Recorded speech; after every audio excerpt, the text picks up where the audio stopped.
ಪ್ರೀತಿಯ ವೀಕ್ಷಕರಿಗೆ ನನ್ನ ನಮಸ್ಕಾರ. ಪ್ರಥಮವಾಗಿ ಭಾದ್ರಪದ ಮಾಸದ ಕೃಷ್ಣ ಪಕ್ಷದ ಈ 15 ದಿನಗಳನ್ನ ನಾವು ಪಿತೃಪಕ್ಷವನ್ನಾಗಿ ಆಚರಿಸುವಂಥದ್ದು ನಮ್ಗೆಲ್ಲರಿಗೂ ತಿಳಿದಿರೋವಂಥದ್ದು. ಈ ಪಿತೃಪಕ್ಷದಲ್ಲಿ ಕೆಲವರಿಗೆ ಕೆಲಸದ ಒತ್ತಡದಿಂದ ಅಥವಾ ಹಣಕಾಸಿನ ತೊಂದರೆಯಿಂದ ಮತ್ಯಾವುದೋ ಕಾರಣಗಳಿಂದ ನೀವು ಪಿತೃಪಕ್ಷದ ಆಚರಣೆಯನ್ನ ಮಾಡ್ಲಿಕ್ಕೆ ಸಾಧ್ಯ ಆಗದೆ ಇರೋವಂಥದ್ದು. ಪರಿಹಾರಗಳನ್ನ ತಿಳಿಸ್ಬೇಕಾದ್ರೆ ಶಾಸ್ತ್ರಗಳಲ್ಲಿ ಒಬ್ಬ ವ್ಯಕ್ತಿ ಹಣಕಾಸಿನಲ್ಲಿ ಸಾಮರ್ಥ್ಯವನ್ನ ಹೊಂದದೇ ಇರತಕ್ಕಂಥವರು ಕೂಡ ಕೆಲವು ಶಾಸ್ತ್ರಗಳನ್ನ ಪದ್ಧತಿಗಳನ್ನ ನಿರ್ವಹಿಸಲೇಬೇಕಾಗಿರೋದ್ರಿಂದ ಹಲವಾರು ತಂತ್ರಸಾರಗಳನ್ನ ತಿಳಿಸಿದ್ದಾರೆ. ಪಿತೃದೋಷವಿರ್ತಕ್ಕಂತಹ ಜನಗಳು ಯಾರಿದ್ದೀರಾ ಅಂತಹವರು ಕೆಲವು ಸೂಕ್ಷ್ಮ ಪರಿಹಾರಗಳನ್ನ ತುಂಬಾ ಸಿಂಪಲ್ ಆಗಿ ಮಾಡ್ಕೊಳ್ಳೋ ಅಂಥದ್ದು ನಾನು ತಿಳಿಸ್ತೇನೆ.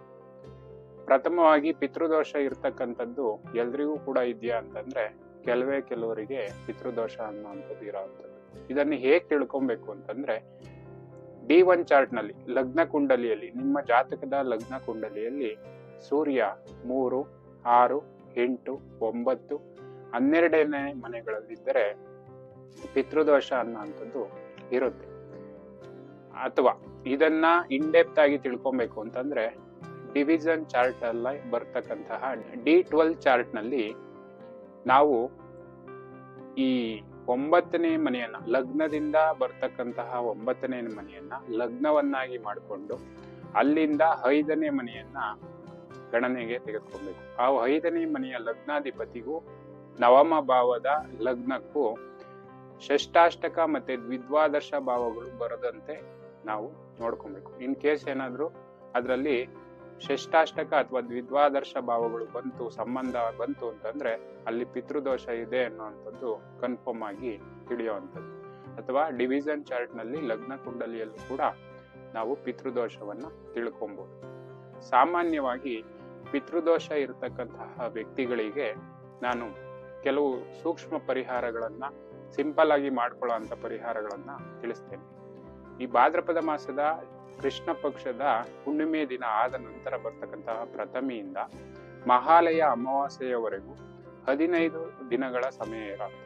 ಈ ಸಮಯದಲ್ಲಿ ನೀವು ಪಿತೃದೋಷವನ್ನ ಪರಿಹಾರ ಮಾಡ್ಕೊಳ್ಳಿಕ್ಕೆ ಅನೇಕ ತಂತ್ರಸಾರಗಳಿವೆ. ಅದರಲ್ಲಿ ಬಹು ಮುಖ್ಯವಾಗಿ ಇರ್ತಕ್ಕಂಥವು ಮಾಮೂಲಿ ನಾವೆಲ್ಲರೂ ಕೂಡ ಮನೆಗಳಲ್ಲಿ ಪಿತೃದೋಷವನ್ನ ಅಂದ್ರೆ ಸತ್ತೋಗಿರ್ತಕ್ಕಂತಹ ನಮ್ಮ 3 ಜನ್ಮಗಳ ಮೇಲೆ ಬರ್ತಕ್ಕಂತಹ ಸರ್ವ ಪಿತೃಗಳನ್ನ ನೆನೆಯುವಂಥದ್ದು ಈ ಪಿತೃಪಕ್ಷದ ಮೂಲ ಉದ್ದೇಶ. ಅವರ ಆಶೀರ್ವಾದ ಮತ್ತೆ ಅವರನ್ನ ನಾವು ಬೇಡ್ಕೊಬೇಕು. ನಮ್ಮ ಕುಟುಂಬದಲ್ಲಿ ಸುಖ ಶಾಂತಿ ನೆಮ್ಮದಿ ಅಂದ್ರೆ ನೀವು ಕೊಟ್ಟಂತಹ ಭಿಕ್ಷೆಯಿಂದ ನಾವು ಜೀವನವನ್ನ ಮಾಡ್ತಾ ಇದ್ದೀವಿ. ನಾವು ಕೂಡ ನಮ್ಮ ಹಿರಿಯರಿಂದ ಬಂದಂತಹ ಆಸ್ತಿಗಳನ್ನ ಹಣವನ್ನ ಮನೆಯನ್ನ ನಾವು ಅದನ್ನ ಅನುಭವಿಸಿಕೊಂಡು ಜೀವನವನ್ನ ಮಾಡ್ತಾ ಇರೋವಂಥದ್ದು.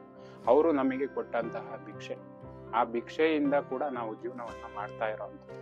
ನಮ್ಮ ತಂದೆ ತಾಯಿಗಳು ನಮ್ಗೇನು ಉಳಿಸ್ತೇ ಹೋಗಿದ್ರೆ ನಮ್ಗೇನು ಸಿಗ್ತಾ ಇರ್ಲಿಲ್ಲ. ನಮ್ಮ ತಾತಂದ್ರು ನಮ್ಮ ತಂದೆಯವರಿಗೆ ಕೊಟ್ಟಿರೋಂಥದ್ದು ತಂದೆ ಕಡೆಯಿಂದ ನಮಗ್ ಬಂದಿರೋವಂಥದ್ದು ಆಸ್ತಿ ಪಾಸ್ತಿ. ಅದರಿಂದ ನಾವು ಜೀವನವನ್ನ ಮಾಡ್ತಾ ಇದ್ದೀವಿ ಅಂತಂದ್ರೆ ಕರ್ಮ ಫಲದಲ್ಲಿ ಅವರ ಋಣಭಾರ ನಮ್ಮ ಮೇಲೆ ಇರೋವಂಥದ್ದು ಶತಸಿದ್ಧವಾಗಿರೋವಂಥದ್ದು. ಹಾಗಾಗಿ ಈ ಪಿತೃಗಳನ್ನ ನಾವು ವರ್ಷಕ್ಕೊಮ್ಮೆ ಆದರೂ ಸ್ಮರಣೆಯನ್ನ ಮಾಡುವಂಥದ್ದು ನಮ್ಮ ಏಳಿಗೆಗೆ ಬಹುಮುಖ್ಯವಾಗಿ ಕಾರಣ ಆಗಿರುವಂಥದ್ದು. ಹಾಗಾಗಿ ನಾವು ಪಿತೃ ಪಕ್ಷವನ್ನ ಆಚರಣೆಯನ್ನ ಮಾಡುವಂಥದ್ದು.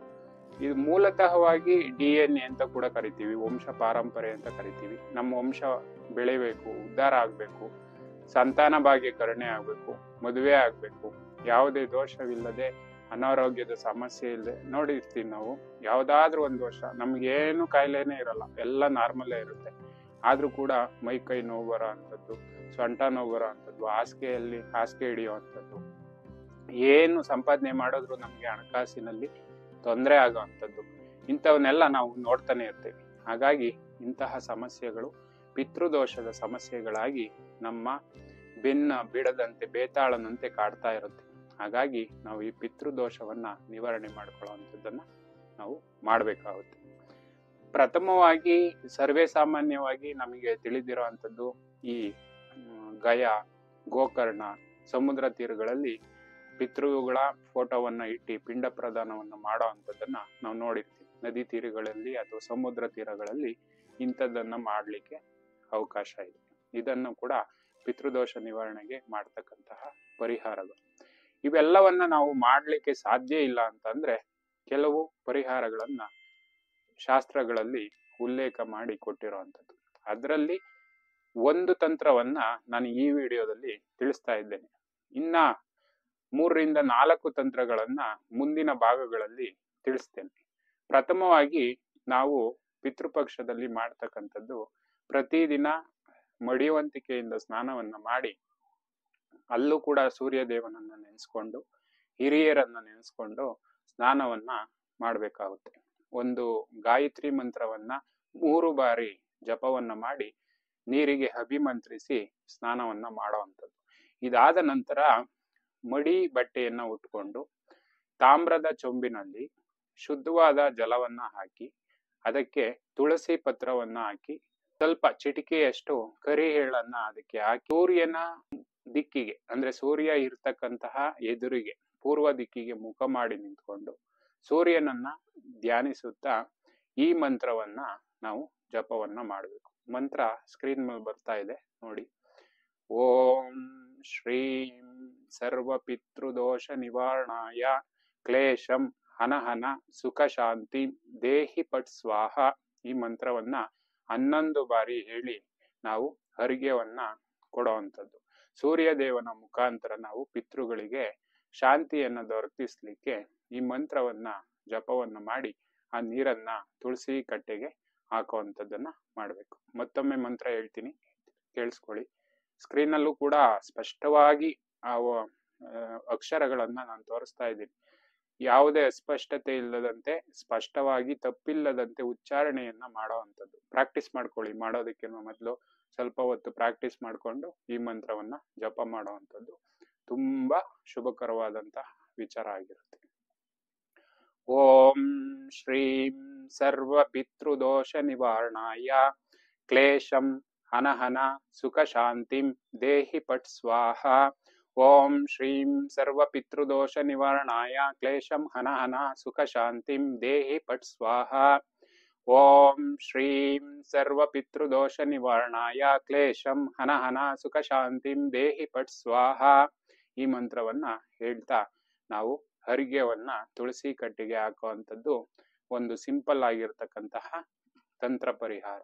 ಬೇರೆ ತಂತ್ರಗಳನ್ನ ನಾನು ಮುಂದಿನ ವಿಡಿಯೋಗಳಲ್ಲಿ ತಿಳಿಸ್ತೇನೆ.